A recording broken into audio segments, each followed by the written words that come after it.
Cawapres untuk Capres Anies Baswedan di 2024, siapakah? Pemirsa, Pelita Indonews TV kembali dengan info aktual dan mendalam untuk melengkapi potongan berita di ruang publik beberapa hari ini. Awal Oktober tahun 2022 lalu, Partai Nasdem mengumumkan Anies Baswedan sebagai calon presiden mereka untuk Pilpres 2024. Deklarasi itu maju sebulan dari jadwal yang semula direncanakan pada tanggal 10 November tahun 2022. Alasannya, menurut Sang Ketua Umum Surya Paloh, adalah lantaran partainya tak birokratis dalam mengambil keputusan.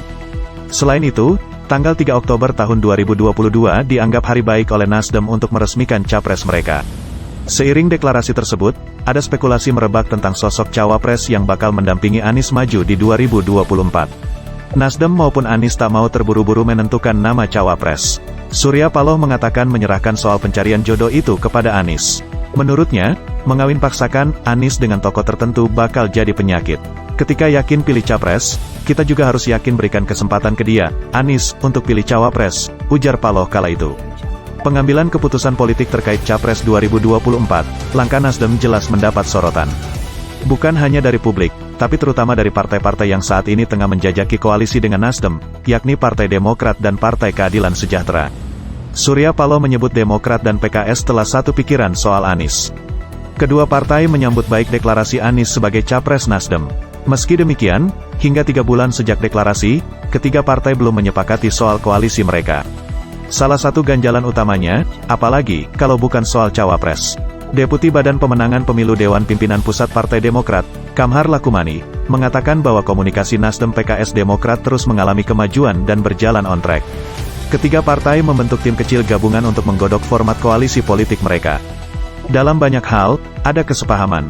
Mulai dari platform, nama koalisi, termasuk bentuk atau tatanan pemerintahan ke depan pasca Jokowi sudah kami bahas dan banyak kesepahaman untuk itu, kata Kamhar pada suatu kesempatan. Juru bicara PKS Muhammad Khalid mengatakan, pertemuan-pertemuan tim kecil tersebut selalu melibatkan 4 pihak, yakni perwakilan Nasdem, Ketua DPP Nasdem Willy Aditya dan Sugeng Suparwoto, perwakilan PKS, Wakil Ketua Majelis Syuro PKS Sohibul Iman, perwakilan Demokrat, Sekjen Demokrat Teuku Rifki Harsha, dan perwakilan Anies Baswedan, Sudirman Said. Sejak deklarasi Anies sebagai Capres Nasdem, tim kecil tersebut rutin bertemu 1 atau 2 minggu sekali, misalnya di rumah joglo Anies di Lebak Bulus, Jakarta Selatan pada tanggal 25 Oktober silam, dan terakhir di rumah makan Padang pagi sore di Tebet, Jakarta Selatan pada tanggal 18 November. Namun, selain pertemuan-pertemuan terbuka itu, ada pula sejumlah pertemuan yang bersifat tertutup.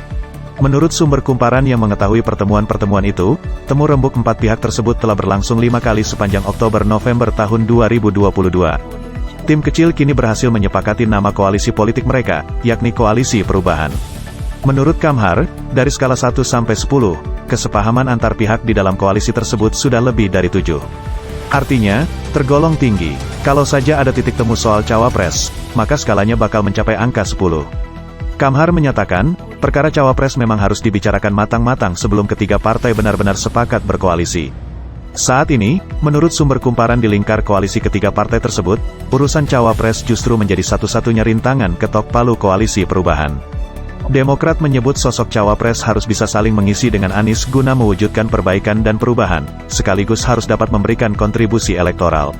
Untuk calon pendamping Anies itu, Demokrat sejak awal mengajukan nama kader utama mereka, Agus Harimurti Yudhoyono. AHY, menurut Demokrat, memiliki elektabilitas tertinggi jika dipasangkan dengan Anies. Argumen tersebut bukannya tak benar sama sekali.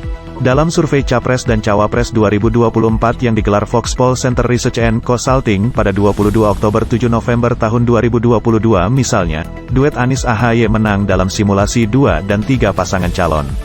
Pada simulasi 2 poros, Anies memperoleh elektabilitas tertinggi bila dipasangkan dengan AHY, 50,7%, ketimbang bila dipasangkan dengan Andika Perkasa, 46,9%, Ahmad Heriawan, 46,3%, dan Hovifah, 42,9%.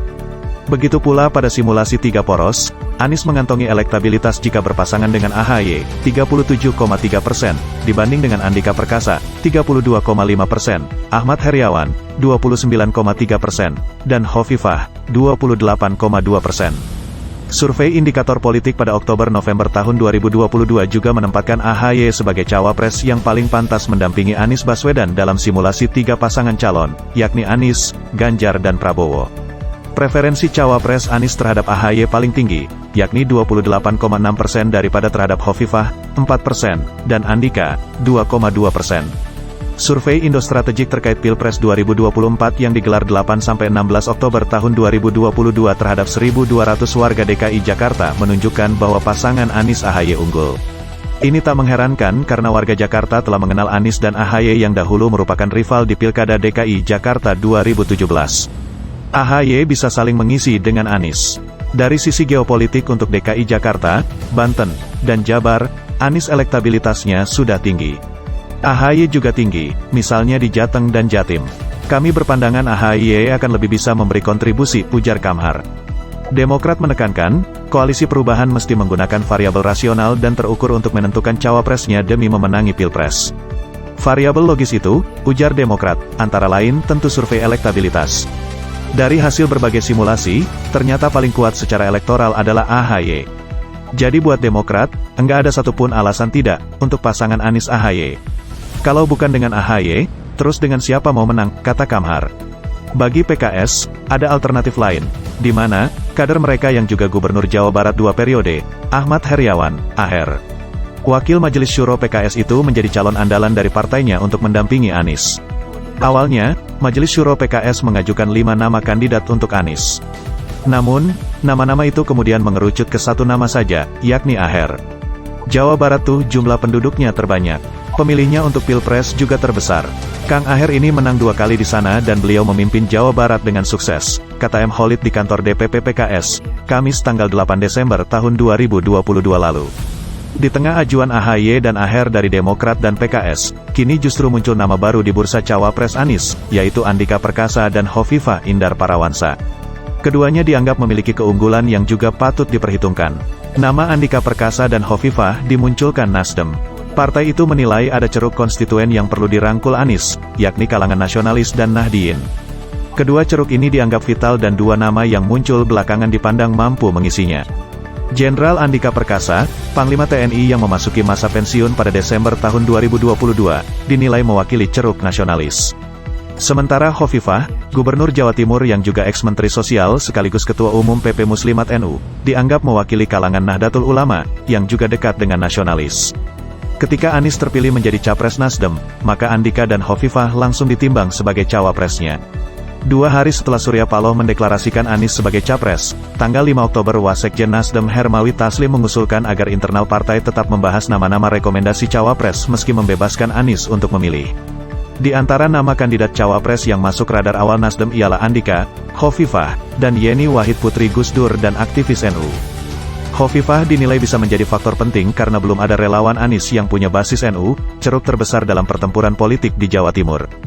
Di antara relawan-relawan itu, tak ada yang berlatar belakang aktivis NU seperti Gerakan Pemuda Ansor, Ikatan Pelajar NU, Fatayat NU, maupun Muslimat NU. Ceruk NU di Jateng dan Jatim ini kan jadi faktor kemenangan. Terutama di Jatim. Jatim selalu jadi kunci kemenangan capres. Menang di Jatim, menang secara nasional. Jadi butuh figur dari NU, sementara masa NU belum terambil oleh Anies, ucap salah seorang petinggi Nasdem. Namun, kandidat cawapres Nasdem untuk Anies bukan cuma Andika dan Hovifah. Pada tanggal 18 Oktober giliran Waketum Nasdem Ahmad Ali yang menyodorkan nama cawapres. Selain Andika dan Hovifah, ada tambahan nama Ridwan Kamil, Gubernur Jawa Barat, dan Luhut Binsar Panjaitan, Menko Maritim dan Investasi. Teranyar, nama yang muncul ialah Gibran Rakabuming Raka, Wali Kota Solo yang juga putra Presiden Jokowi. Nama Gibran masuk bursa cawapres Nasdem usai ia bertemu Anies Baswedan pada pertengahan November tahun 2022 lalu. Sumber di lingkaran Koalisi Perubahan menyebut bahwa Gibran tak bakal bisa maju jadi cawapres jika mengacu pada Undang-Undang Nomor 7 Tahun 2017 tentang Pemilu yang mengatur batas usia capres-cawapres minimal 40 tahun. Sementara Gibran saat ini baru berusia 35 tahun. Sejauh ini, menurut Khalid, di tim kecil baru muncul nama AHY dan AHER sebagai kandidat cawapres, sedangkan nama-nama yang diusulkan Nasdem belum disodorkan secara resmi di meja perundingan.